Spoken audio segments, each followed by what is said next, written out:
to episode 20 of Gar, Borras' Time Machine. Oh my God, Gar, can you believe we've done 20 episodes already? Wow. Yeah, what an accomplishment. And this is going to be a pretty special one too, because, you know, when we were doing our show on Happy Days, one of the things that came up in the conversation was the film American Graffiti, for obvious reasons, which, you know, being that it had Ron Howard in it as one of the stars. And this movie that we're going to be talking about today, American Graffiti, kind of predates all that. So I thought, okay, we kind of make that connection.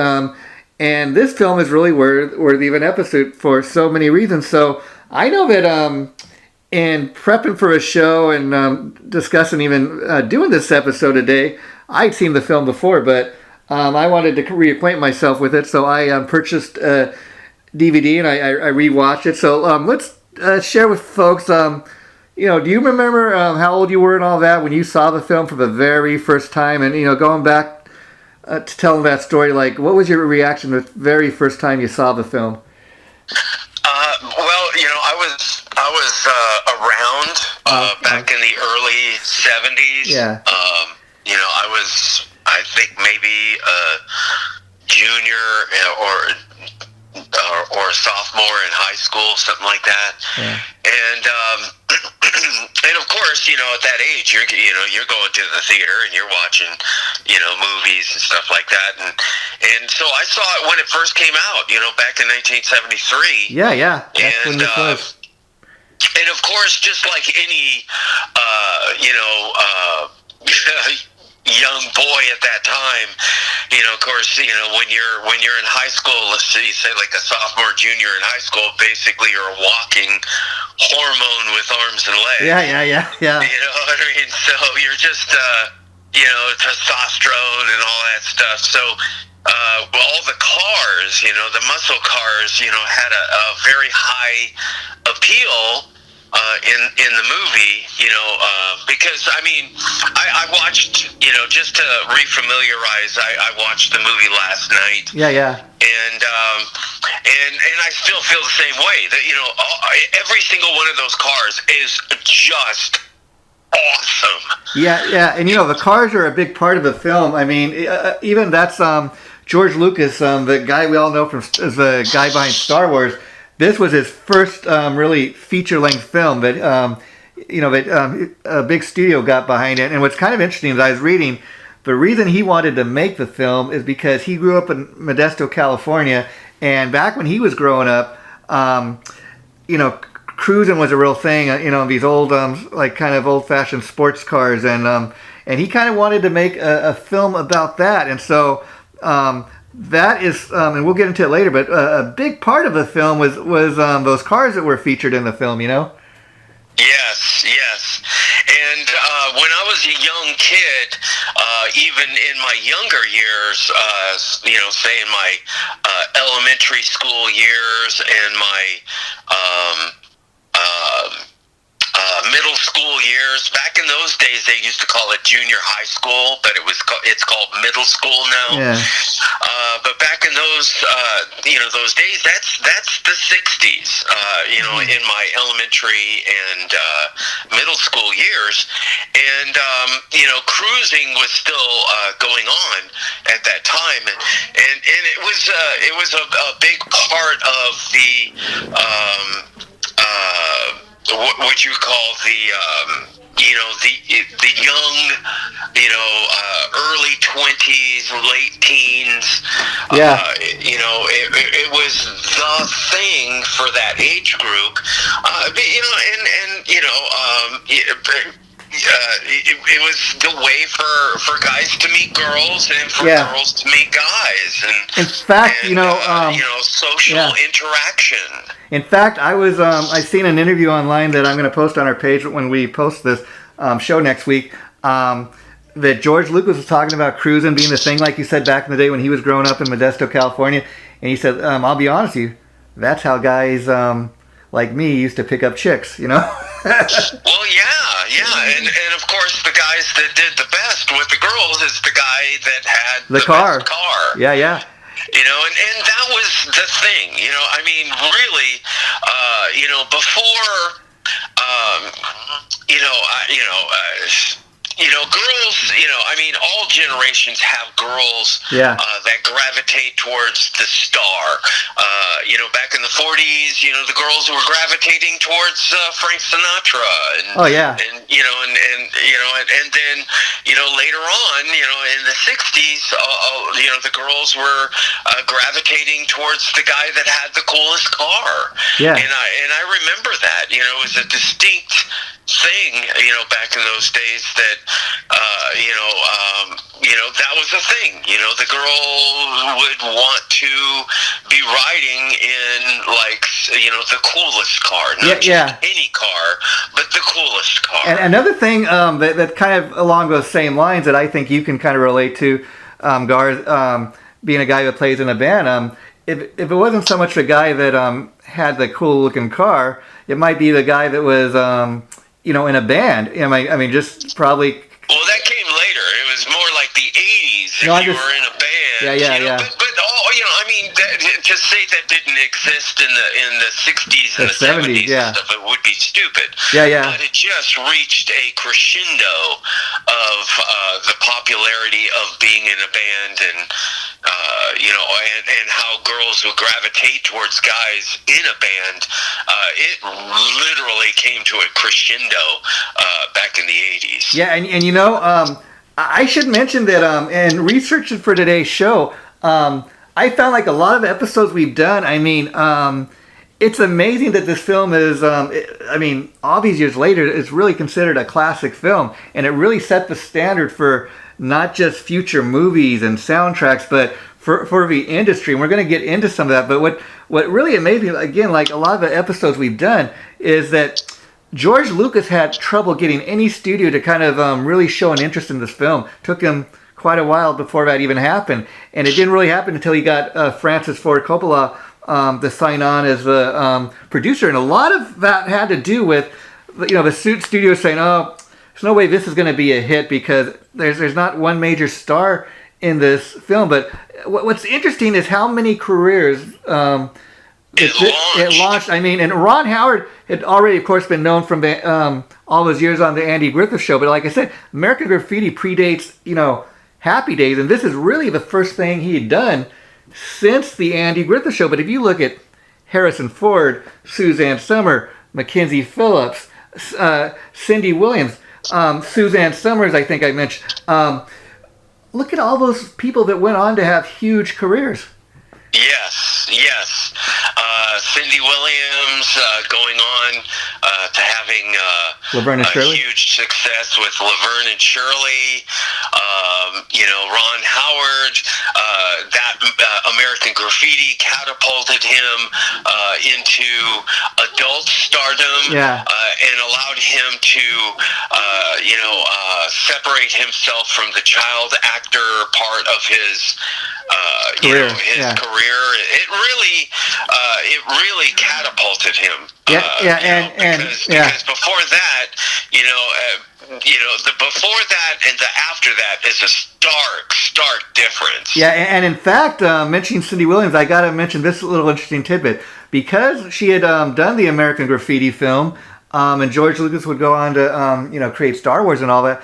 I was reading, although the role ultimately went to Carrie Fisher, that because she had done American Graffiti, Lucas invited her to audition for the part of Princess Leia, but of course that role went to Carrie Fisher. But just think about that. If she would have gone on to become Princess Leia, maybe instead of Shirley even, Now, also, Mackenzie Phillips. Yeah. She was really not well known at that time.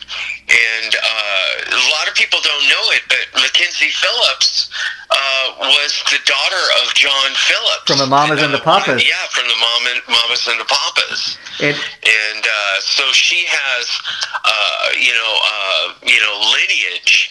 That a lot of people really don't know about, and then she went on to One Day at a Time to do that TV show One Day at a Time with Valerie Bertinelli, who went on to marry Eddie Van Halen. Yeah, and it's funny about, if you know anything about One Day at a Time, when Norman Lear started that show, and I think we're going to do an episode on that down the line, but that it was a vehicle for Bonnie Franklin, who had been a comedian, I believe, on the LA comedy circuit, and Mackenzie Phillip at that time when they were launching One Day at a Time, she was the only one that had done anything really previously that anybody knew, which at that point would have been the American Graffiti film. What I had to remind myself when I'm watching American Graffiti, last week, is that she was only 12 years old in that film. And watching, I'm kind of thinking, oh, what a future, little hottie. But, excuse me for saying that. But, and then, we find out all this stuff about her father, and her father apparently did drugs with her. That's why she's, got addicted to drugs. She wound up, having a real tough time with that. And then he supposedly molested her. And I heard her in an interview talk about, me and him talked about, I forgave him before he died. So I guess, she's at least dealt with that. But again, this kind of a launching pad, like you said, for her career as well. Yes, yeah. And then, of course, Bo Hopkins went on to become a very, very successful actor, after that. The guy that, was the leader of the Pharaohs. Yeah. It's just a literal who's who. When I was watching it, and Harrison Ford made his debut, first appearance in the movie, where he pulls alongside some guy and said he was looking for the guy in the piss yellow crappy car. Yeah. And of course, which that guy's yellow car, what was his name? John Miller, Pat LaMatte's character. Yeah. That car is like so cool. Every time I saw it in the movie last night, that was the first thing that I was just, oh my God, how much I would love to drive that car. And we also got to mention about Suzanne Summers, because this is really the first, her kind of big breakout role in this film. This predates, of course, Three's Company. And I mentioned this because I seen online this interview that she was talking about when she went to the audition for American Graffiti. She had hardly any money. She shows up at the studio and she's worried about, if I park my car, I'm probably not going to get the part. I'm probably going to get a ticket and this, that. So they end up seeing her right away. And if you look at the end credits, she's not even billed credited as with her name, Suzanne Summers. It's like she became known as this part, like kind of notorious, like the blonde in the car. That's what she was known for a while. And I guess she ended up showing up on The Tonight Show, becoming friends with Johnny Carson. She makes several appearances after this. But like Johnny introduces her first time she's on The Tonight Show and says, this is a mystery girl from American Graffiti. And he said, we've been spending hours trying to find out who she is. But I mean, so again, there was that kind of build up to her appearing on The Tonight Show. The very first time, nobody knew who she was, but everybody was wondering, who is the blonde? Yeah. And that was such a bit part. Yeah. At that time, it's just so trippy, to look back now and look at it in chronological. Yeah. You know what I mean? Because you look at that in 73, she's doing, a tiny little part. Yeah. Worried about, getting a parking ticket, at the studio, trying to, do our audition for the movie. And then, not that many years later, she appears on TV, you have the huge success of Three's Company. Yeah. And completely different part, but if you stop and think about it, it shows what she did with that one little role, the infamous blonde in the back seat of a car, and then she'd go on to, do comedy on Three's Company. And just again to give people an idea of when this is, as far as the release date, it came out August 11th, 1973. At the box office, it made initially $140 million, directed by George Lucas, as we said, Francis Ford Coppola, and Richard Dreyfuss is another one that was in this, and he's hard to kind of recognize because, like, I first seen him like in Jaws and everything I've seen him in after. He had white hair and he looks kind of old. He always kind of has, but if this is the very first thing, he's really young, doesn't have any white hair, you might not notice he's in there, Yeah, and unless, you hear his voice. You know it's him. It is. Yeah. But but in American Graffiti, Richard Dreyfuss looks so different. He looks like a kid. Yeah, he was too. Yeah, and that's what's so funny.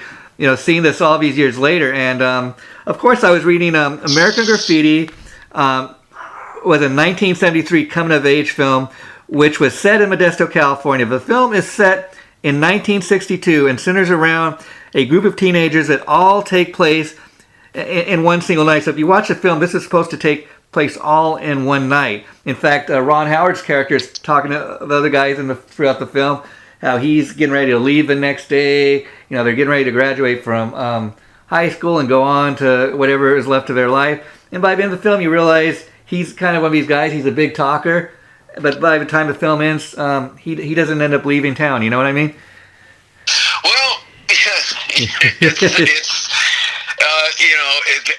a very different time. Yeah. You know what I mean? But see that was a time where a lot of people were kind of doing that. Yeah. There was The Graduate. With Dustin Hoffman, and another movie that came out in a similar time. Yeah. About college age and that whole, but that there was just kind of another the whole movie is a snapshot of time. Yeah. And one of my favorite types of movies are the movies where it doesn't go over a long span of time. It's like the whole movie is one day. Say like an almost 2-hour movie is about one particular day. Yeah. And back in the 60s, it was all about cruising. And that was the thing. Where everybody was going out and cruising.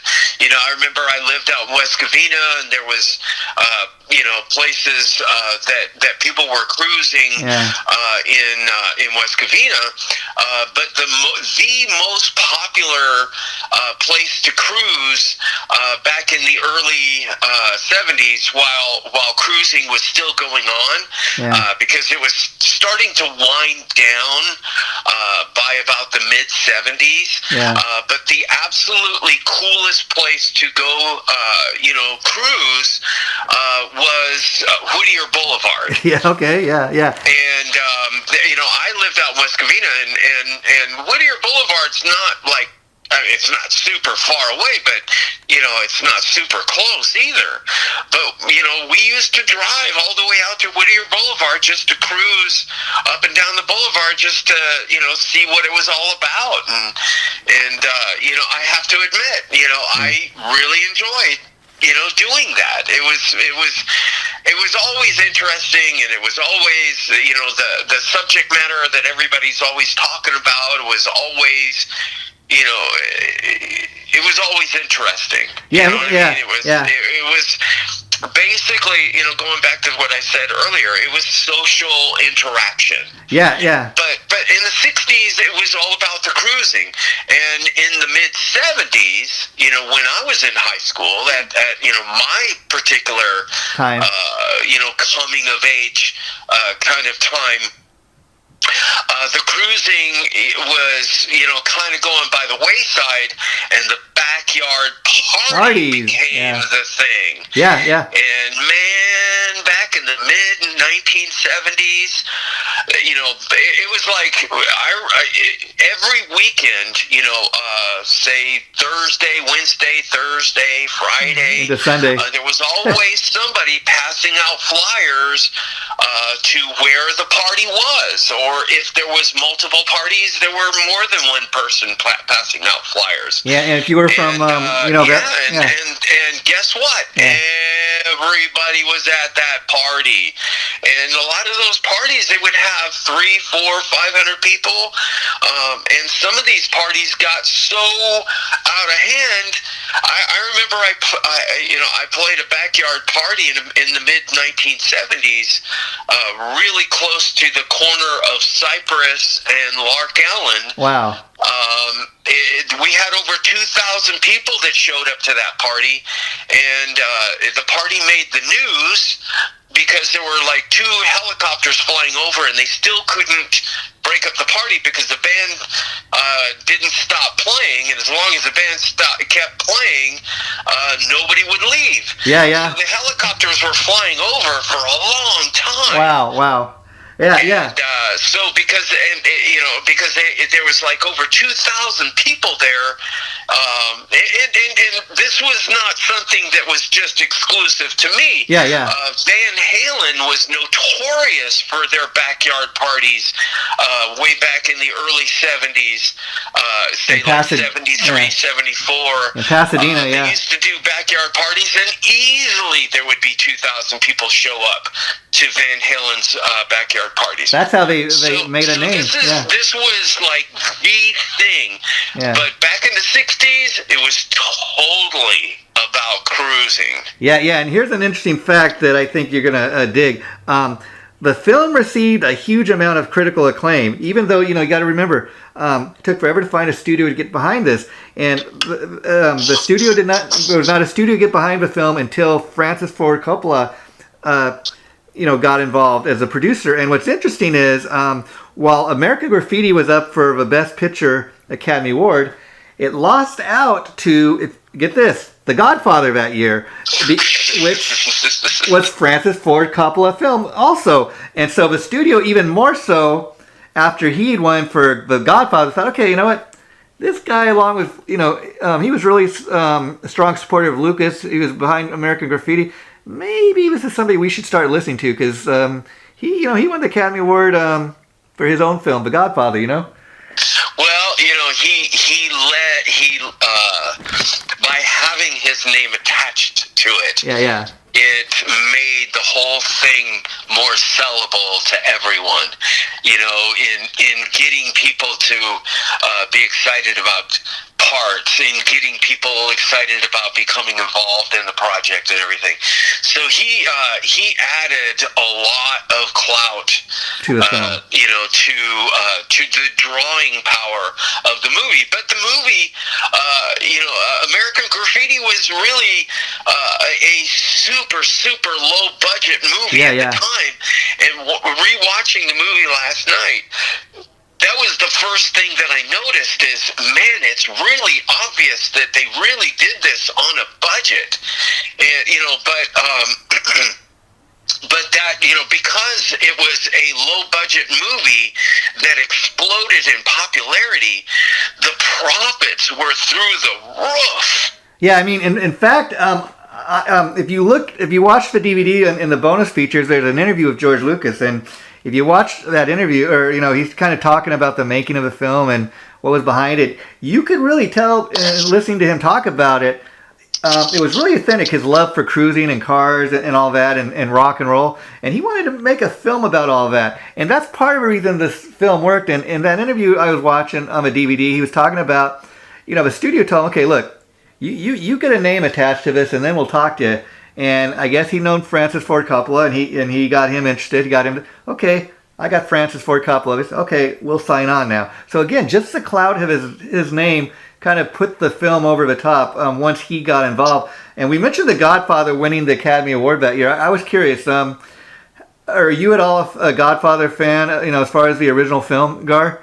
I saw the movie first run in the theater. Yeah, and I was, I'm thinking... with my parents. Yeah, I'm thinking we're going to have to do an episode. I say that only because you may not even realize this, but that film this year is celebrating its 50th anniversary. I mean, what a milestone. We should do one on The Godfather. Yeah, I'm thinking about that down the line. There's so many great things to do, but again, it was Francis Ford Coppola who challenged George Lucas to go and write a script that would appeal to mainstream audience. So he decided to write a story about his generation's love for cruising, like we said, which was what he and other guys from his generation used to do as a way to meet girls. Lucas also included his fascination with famed radio disc jockey Wolfman Jack. Now, we're going to get into our next episode really about the soundtrack and the music when we pick this conversation up in a few weeks. So we're going to get more into that. But Wolfman Jack, for anybody who doesn't know, he was like really one of the first superstar DJs at the time. And Lucas... He was. the superstar DJ before you had Rick. That time. I mean, he was kind of what predates all that. I mean, and I say that because after Wolfman Jack, you have guys like Rick Dees, Casey Kasem, even Dick Clark. But this was a guy that kind of started, so much to the fact that back when he was first getting started, Wolfman Jack, nobody knew where he was broadcasting from. And Lucas has gone on record saying, I just was such a big fan of what he was doing on the radio. I had to include him in the film. And he just somehow was able to get a hold of him. And Wolfman Jack said, I'd love to appear. He said, well, I'm going to get the real guy. I'm not going to get somebody to play the part. So, again, Lucas's fascination with this guy. And you know, even though it doesn't have a starring role in the film, he's a major part of the film, this DJ. Oh, man. You know, I cannot stress enough how popular Wolfman Jack was back then. I mean, I think he was still doing it up until the late 80s, you know, before he retired. But and he died just, you know, maybe 10 years ago or so, but of a heart attack. But you know, just if you're not familiar, I mean, I urge anybody to go on YouTube and you know, type in Wolfman Jack. I mean, he had the ultimate voice, you know. The second you heard his voice, you knew it was him. You knew exactly who it was. Yeah. There was no question about it. And you know, the other DJs that you mentioned, they all have pleasing voices. Yeah. But Wolfman Jack had one that just jumped out at you. But what I'm trying to make the point with he kind of set the standard of what a DJ of that stature is really kind of supposed to, you know, be. Well, another part of the popularity of what made Wolfman Jack so popular was his interactions in the phone calls. Yeah. And they made that part of the movie. Yeah. You know, and in the movie in American Graffiti, those phone calls are real phone calls from Wolfman Jack's show when he was doing it. Yeah. So those weren't faked ones. They actually took place. Just went into the archives and just used, the recordings of those phone calls. Yeah. Now, Gar, you're talking about what a low budget film this was back in the day, and to that point, it says, due to the low budget of American Graffiti, George Lucas was not able to pay all of the crew members, which is why he made a deal with them to give them screen credit, which would be included in the film's ending credits. The crew members all accepted the deal. Back in 1973, usually department heads would get to make such screen credit. But since George Lucas and American Graffiti in 1973, this has become a tradition in Hollywood and is why any film you see now has such long ending credits. Wow. So again, this film kind of set the standard for that. I mean, I can tell you, I went the other day to see the new Batman film, and I was waiting to see if there's a little teaser, something at the end of the film, and I can't tell you how long the ending credits were, but that is how, because of George Lucas in this film and not being able to afford to pay everybody, that is how that standard kind of got set. If you remember when we did the very first episode on Dracula, we were talking about, if you watch that film from 1931, back in the day, the credits used to, we're talking about films like Dracula, of course, and Frankenstein, around 1931, like I said, the films used to come at the beginning of the film, so that is another thing that this film kind of, changed. Well, to put it in perspective, I can understand why. Yeah. The people would make an agreement. Of course, to that. yeah. Kind of like a pay-to-play kind of a situation. You know what I mean? You're not actually paying George Lucas to work on his movie, but it's kind of similar because you're basically donating your time, your services. Yeah. But the payoff is on the other end because when you have the legitimate credit, that's a big part of you getting the next gig. Of course. Or that's a big part of you adding to your resume. Another thing that makes you more valuable on the resume. I mean, it's when you put it in perspective, that credit is very valuable. Yeah, and I think it's interesting, like I said, that it was this film that kind of started that tradition. And if in no other better word, like say bragging rights. And what I mean, kind of just what you said is, I mean, it's one thing to tell somebody, oh yeah, I was involved in American Graffiti. Yeah, sure you were. But if you can point out your name at the ending credit, that's pretty impressive, Yeah. Yes. Yeah. Yeah. And you were mentioning Harrison Ford before. It says Harrison Ford was asked to cut his hair for the film. I remember that. Saying his part in the film was too short to do such a thing, so he opted to wear a hat. So he's like, I'm not cutting my hair. What if I, He was a construction worker at that time. Did you know that? Yeah. In fact, that was and he was just like young and everything, and he was doing the acting thing, but I'm sure he wasn't really getting thinking of it in that way. You know what I mean? So he's thinking it. Sure, I'll do it. I'm just not going to cut my hair. Yeah. Kind of thing.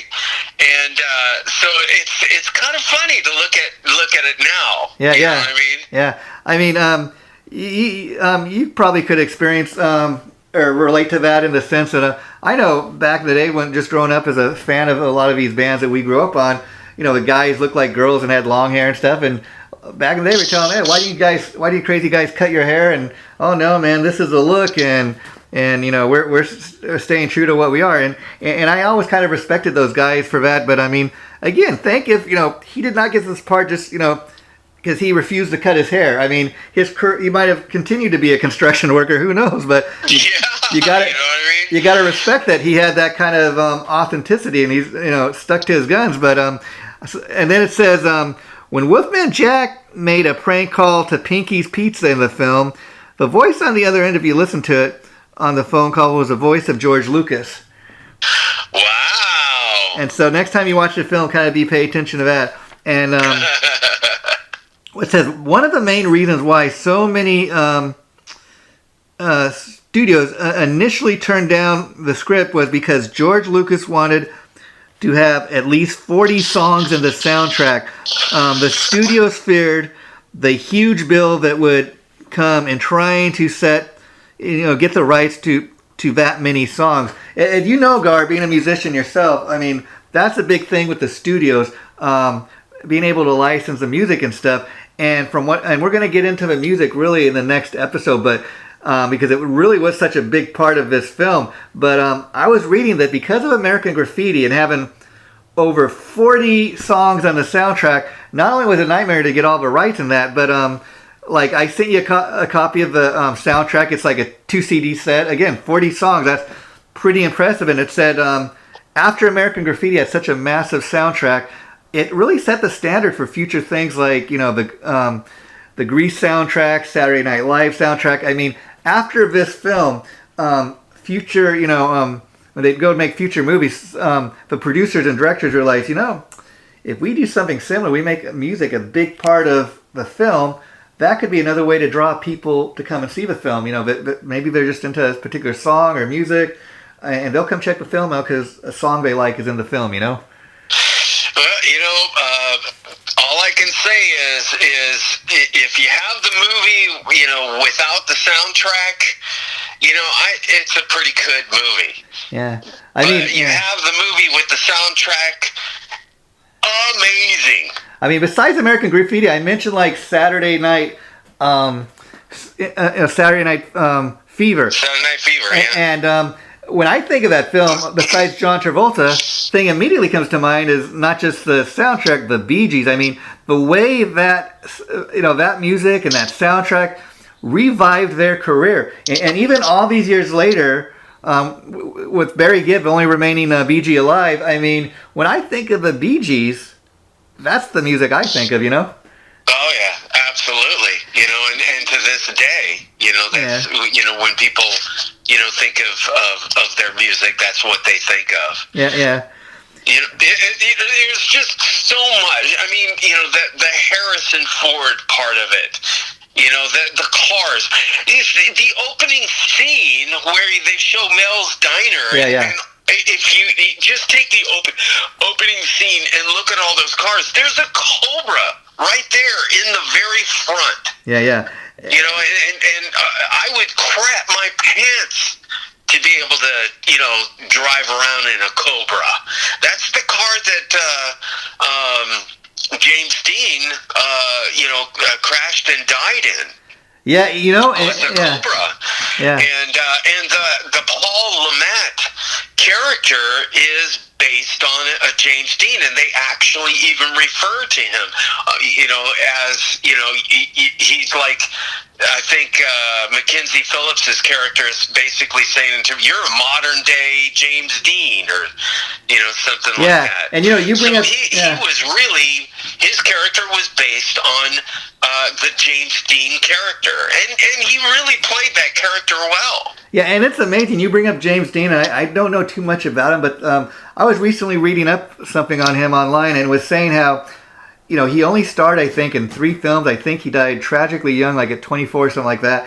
And James Dean was the coolest of cool of any male back in the 60s. And that's what's interesting. When you look at James Dean, not that he wasn't cool. I don't doubt that for a minute. I've seen pictures and stuff. He's the ultimate image of cool. I think, like, you think of a character like Fonzie. I even remember in old episodes of Happy Days watching, like, he'd have a picture of James Dean on his wall and, John Wayne, the Duke, his idea of what cool was. And it's just interesting. James Dean was able to create such a huge, cool image just being in three films. In a short amount of time. I think that's the shortest career anybody's ever had. And yet his legacy lives on today. Yeah. And, Universal Pictures was so sure that American Graffiti would be a flop, but they shelved the film for 6 months before they finally agreed to release it. And they were just so... They wanted to release it as a TV movie. Yeah, I was reading that. And could you imagine? And they were just totally shocked when it became such an immediate hit. Again, another example of the studios not having a clue that the public knows more than they do. And virtually every one of these episodes, that's a thread that intertwines into almost every one of our 20 interviews doing this time machine. Yeah. And again, getting back to Harrison Ford, this is very interesting. I got this little tidbit. Harrison Ford initially turned the role down in American Graffiti because he was initially offered $485 a week, which was less than what he was making as a carpenter, construction worker. He took the role once he was offered $500 a week, and he said, "Well, hey, I'm a young up-and-coming actor, on the side. I got a family to raise, and $485 isn't going to cut it. But I guess for $500, he was willing to do it. But again, $500 back in those days was a lot more money than it is now. Because even back in the day, even though I was a lot younger, than I am now, you could get like even an apartment for probably under $100 at the time. Back in the 1960s, you could buy a house for $20,000. Yeah. And then buy a house. Yeah, can you believe that? $20,000. That's less than what you can buy a car.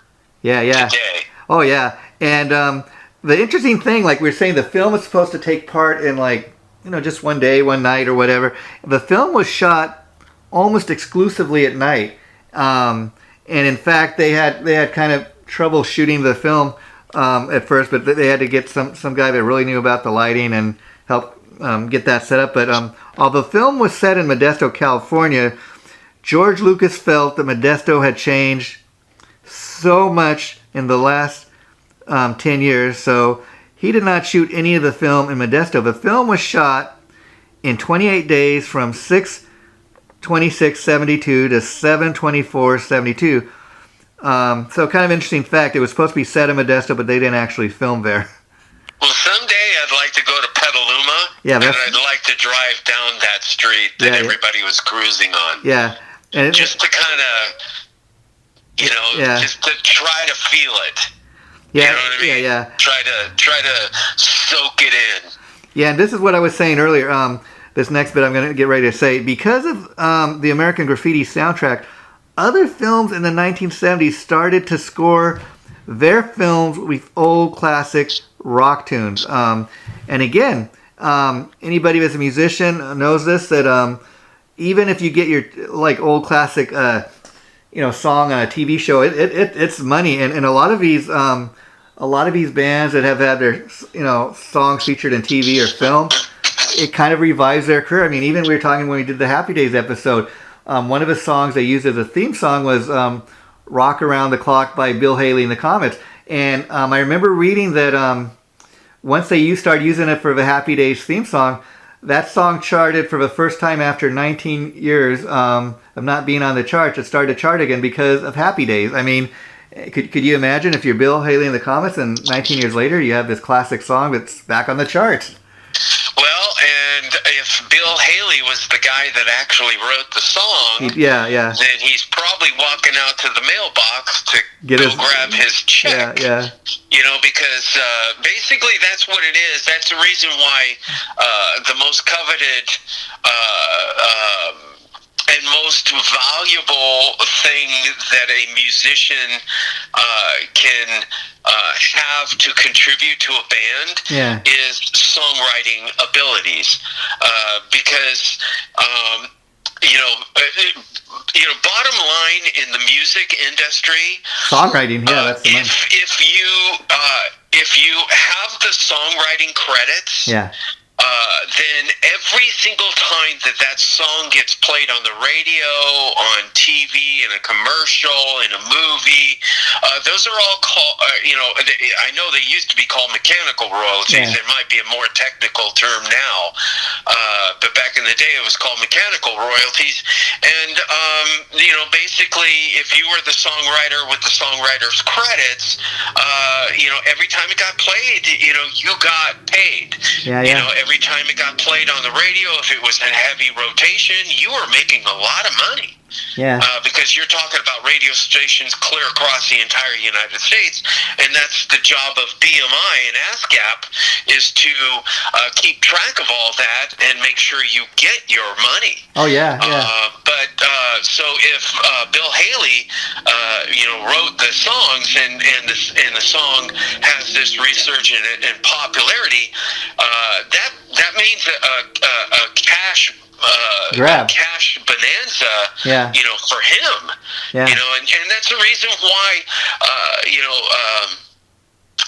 that's, the musician that has the songwriter's credits, that's why that's such a coveted thing, but then also that's also why there's a lot of treachery in the music industry, because back in the day, there were people that I could actually mention their name, that were, fairly famous in the Los Angeles area music scene, that were notorious for stealing other people's material. They would go to watch a band practice, and they would hear something that they like, and because they know that band isn't savvy enough to secure the rights, then they steal the idea, and it becomes treacherous. There were a number of people that had that reputation. Don't let Joe Doe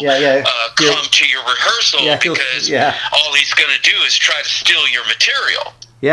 I mean, you make a very good point there, and George Lucas, because of the success of American Graffiti, after this film, had wrapped and people had seen it, he was also received offers to direct movies such as The Who's Tommy, the movie Hair, but he turned those offers down to work on American Graffiti. I mean, he wanted to concentrate on making this film. Once it wrapped up, that was a point when he kind of moved on to Star Wars, which was something, his baby, his real kind of creation. And Star Wars became a thing that, the first film, this film, American Graffiti, comes out in 1973. The first Star Wars film doesn't get released till like 1977, because George Lucas was such an independent artist as far as a filmmaker that a lot of the film studios obviously wanted to kind of get behind Star Wars because they thought it would be successful. But Lucas had this thing about kind of wanting to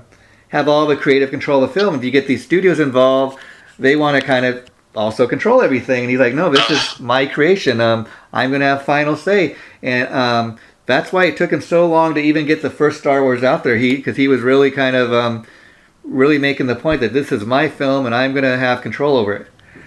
Well, but the success of American Graffiti gave George Lucas that the power. capital. Yeah. The actual, he took some of the money that he profited from that movie because it was such a hugely profitable movie because of the low amount of overhead that he was able to take a chunk of the profits from that, and he put it in a savings account for the specific use of developing Star Wars. So Star Wars would never been made. Have quite possibly would never have had even its chance to even exist had it not been for the success of American Graffiti. Yeah, and you know what's interesting is I was reading that, you know, like in our conversation we had when we did the episode on Happy Days, you know, a while back, like American Graffiti gets brought up when you talk about Happy Days, because obviously, okay, Ron Howard would go on after this film to be in Happy Days, and if you watch any of the episodes of Happy Days, there's a lot of similarities between American Graffiti and Happy Days. You know, once you get aside just Ron Howard, I mean, I forget the character's name, but there's a character in American Graffiti. He's referred to as the nerd of the group. I mean, and if you listen to Happy Days, I mean, that was common lingo throughout the history of Happy Days. You know, shut up, you nerd. Hey, I'm cool and you're not. And wearing leather jackets. And even in the parking lot of Arnold's we'd see every week, you have these classic 50s kind of looking cars in the parking lot. You know, people roller skating, and it's supposed to, you know, even Arnold's they would bring the food to it was a real, what you'd really call a drive-in. You'd order your food out at the car, they'd bring it to your car. So if you look at American Graffiti and Happy Days, aside from just Ron Howard, they do have a lot of similarities. I would be very hard to convince. It would be very hard to convince me. Okay. That there isn't a seriously huge correlation between American Graffiti and Happy Days. Yeah. I mean, even the fonts that they use for Happy Days is the same font that they were using in the opening credits for American Graffiti. It's almost like when you're watching the opening credits, I kind of almost feel like I'm watching an episode of Happy Days. Yeah. So it's so close and so closely intertwined. There has to be more of a connection between the two movies. I mean, literally, Happy Days is, you know, to me, a continuation of American Graffiti. Yeah, because I was reading the TV show. I was reading a lot of people try to deny that connection, but it was actually American Graffiti was kind of the inspiration for Happy Days, where it's not a total ripoff, but you know they got. No, I don't. That's what I was basically saying. It's a heavy inspiration. Yeah. It's got to be a massive inspiration for it. Yeah, and you know, we were talking about a big part of this movie was the cruising and the cars, and I mean, just think for a minute, Gar, if you'd had one of those classic cars in the film had you know, been one of your cars. Think what you might have got paid for having your car featured in the film. Well, you're going to laugh when you hear this. Okay, 300 cars, if you can believe that, were used throughout the filming of American Graffiti. Local classic car owners were paid, get this, $25, not $125, $25 a night plus food to have their cars used in the film. You got to wait cheap. Yeah, but again, you know, you think, all these years later, if any of those people are still alive, think of the bragging rights. Yeah, that's my car in that film. I mean, you know, you are 100% right about that, because I guarantee you, every one of the people that their car was actually in the movie, every time they pointed out. And you know, and here in Los Angeles, they have something called the Peterson Automobile Museum. And I don't know if any of these films, these cars that were in the film have ever been in that museum, but I mean, that's an example of people that have maybe like a famous racing car, or, somebody rode a race car in, a particular like Grand Prix race or something.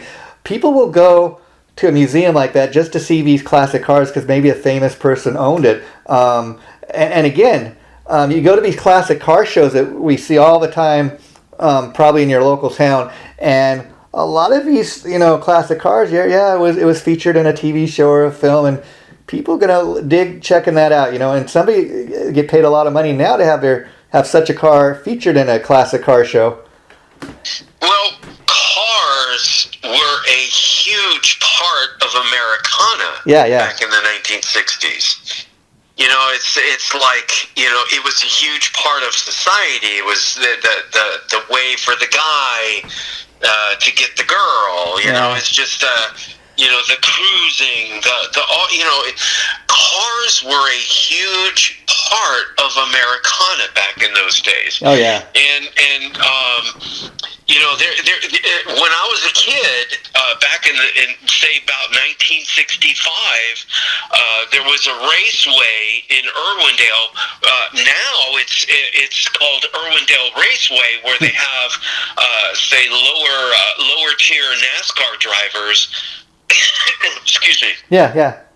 Driving, and they do races, and I've been there and I've watched races, and I've still kind of go to Irwindale Raceway, but back in 1965, that was called Irwindale Drag Strip. Mm-hmm. Yeah.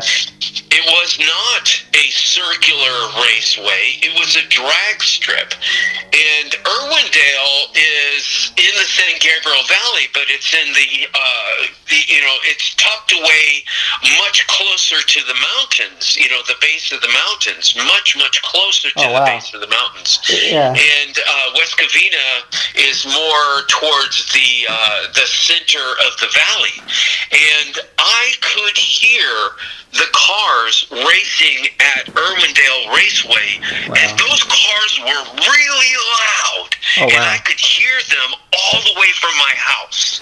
Oh wow!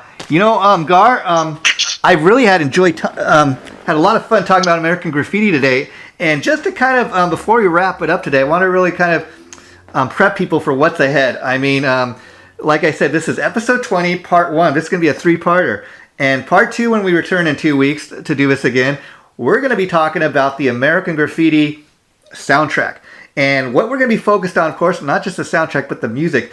We're going to get in detail about the songs. We're going to get a little more detail about who Wolfman Jack was. Because after episode 2, I think people are going to really realize just, in addition to what a great film it was, how important the soundtrack and the music was. I mean, again, we're going to be talking about...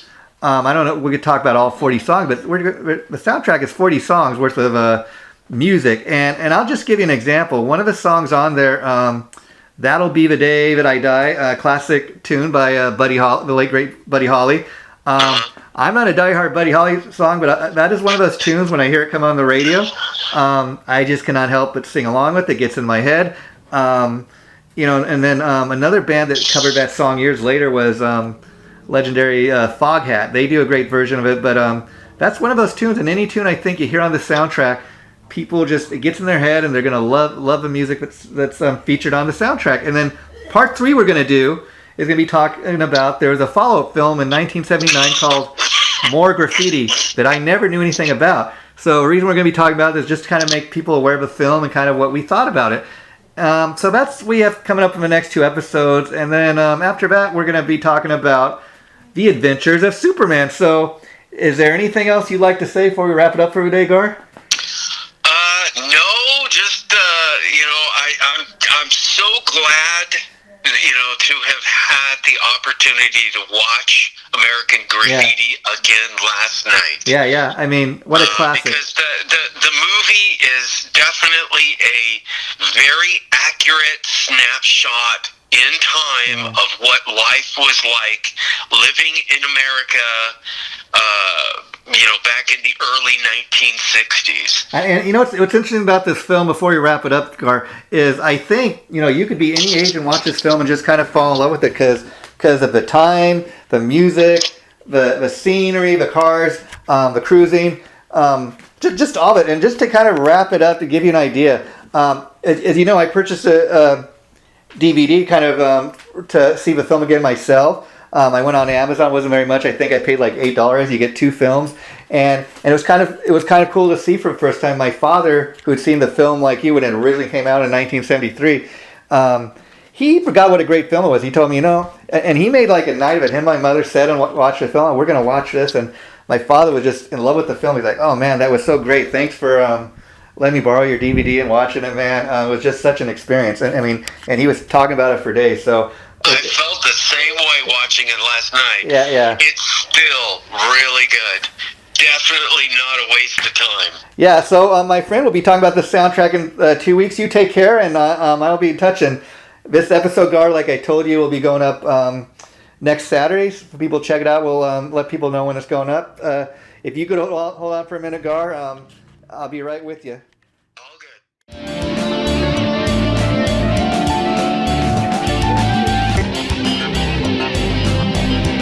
Chaotic Riffs Magazine.